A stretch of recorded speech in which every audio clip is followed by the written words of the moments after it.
sejarah panjang peradaban manusia silih berganti, musibah besar melanda, wabah taun, bencana kelaparan, banjir, gempa bumi, kemarau panjang. Tentu musibah-musibah ini membuat manusia menderita.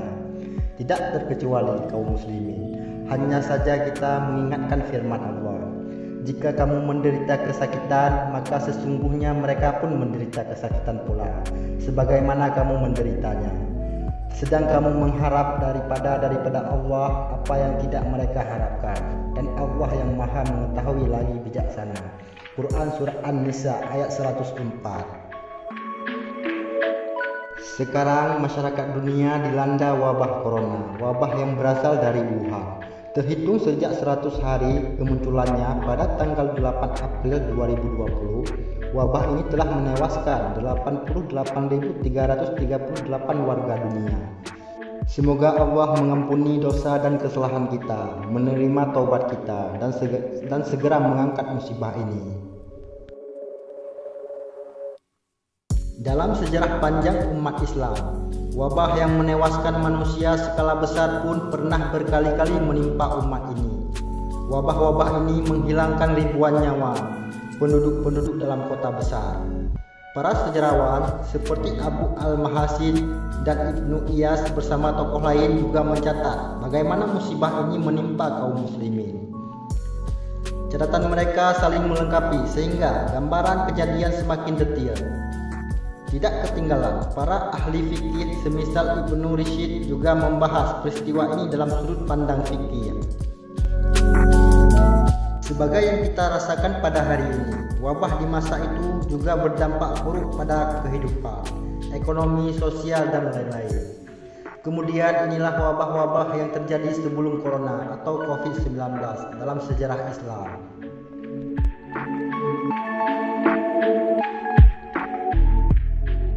Yang pertama, wabah yang paling terkenal dalam sejarah Islam adalah wabah Ta'un Anwas. Wabah yang terjadi di masa pemerintahan Umar bin Al-Khattab, tepatnya tahun 18 Hijriah atau 640 Masehi. Terjadinya wabah ini di Syam yang menewaskan puluhan ribu orang.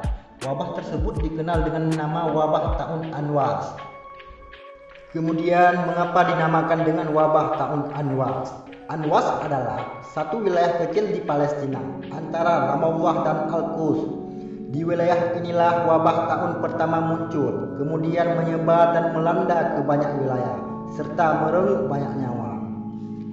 Wilayah Anwas di masa sekarang dihancurkan oleh Dionis pada tahun 1967 sehingga penduduknya pun mengungsi. Kemudian tempat tersebut dijadikan hutan dengan modal daripada Dionis Kanada. Wabah tahun di masa itu menyebabkan kematian sekitar 25.000 jiwa. Dan di antara mereka yang wafat termasuk para tokoh sahabat Nabi.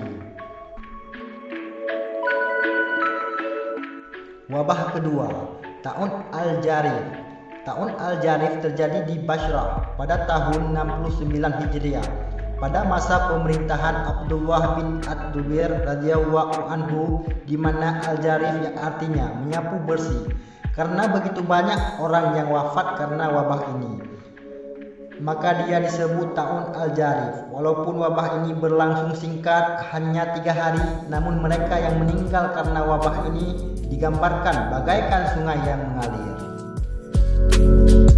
Wabah ketiga, Ta'un Al-Fatayat. Pada tahun 87 Hijriah terjadi wabah di Irak dan Syam.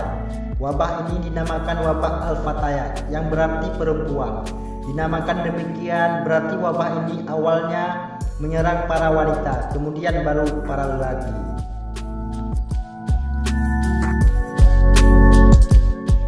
Wabah keempat, Ta'un Muslim bin Qutaibah. Wabah ini dinamakan Muslim bin Qutaibah karena dia adalah orang pertama yang wafat karena wabah ini. Wabah ini adalah virus yang menyebar pada masyarakat di era Bani Umayyah. Pada tahun 131 Hijriah atau 748 Masehi, wabah ini melanda kota Basrah selama 3 bulan. Abu Al-Mahasin Yusuf mengatakan pada tahun 131 Hijriah terjadi wabah taun yang dahsyat, membinasakan sejumlah besar makhluk. Sampai-sampai dalam satu hari 7.000 orang meninggal karenanya. Sebenarnya banyak wabah yang menimpa kaum muslimin di masa Bani Umayyah. Dan wabah ini adalah wabah terakhir di masa itu. Wilayah yang sering terkena wabah adalah Syam, karena wilayah ini ibu kota Bani Umayyah berada. Karena wabah ini, Khalifah Umayyah sampai mengasingkan diri di padang pasir.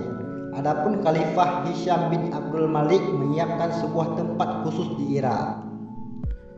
Di masa Abbasiyah, tahun ini mulai mereda. Lalu sebagian pembesar Abbasiyah berkhutbah di tengah masyarakat. Pujilah Allah yang telah mengangkat wabah ini dari kalian sejak pemerintahan kami. Lalu ada yang mengatakan Allah lebih adil daripada menguasa kalian dan menimpa wabah ini. Wabah kelima, wabah-wabah di masa pemerintah Abbasiyah, dinasti Mamluk dan dinasti Ayyubiyah di belahan timur wilayah Islam. Ibnu Katsir rahimahullah menceritakan bahwa pada saat Mongol menghancurkan kota Baghdad pada tahun 656 Hijriah atau 1258 Masehi, masjid-masjid kosong dari sholat Jumat dan jamaah dari selama beberapa bulan di Baghdad setelah kekacauan berlalu, yaitu 40 hari berikutnya. Baghdad telah kosong dari kepemimpinan. Sementara mayat yang bergelimpangan di jalan bagaikan gundukan dan sudah menjadi bangkai, sehingga udara pun berubah dan membawa penyakit hingga berhembus ke negeri Syam. Sementara wabah di masa dinasti Mamluk, yaitu sebuah wabah yang merata di sebagian besar daerah Syam. Peristiwa ini terjadi pada tahun 748 Hijriah. Wabah ini dikenal dengan nama Tahun Al-Adha atau wabah besar.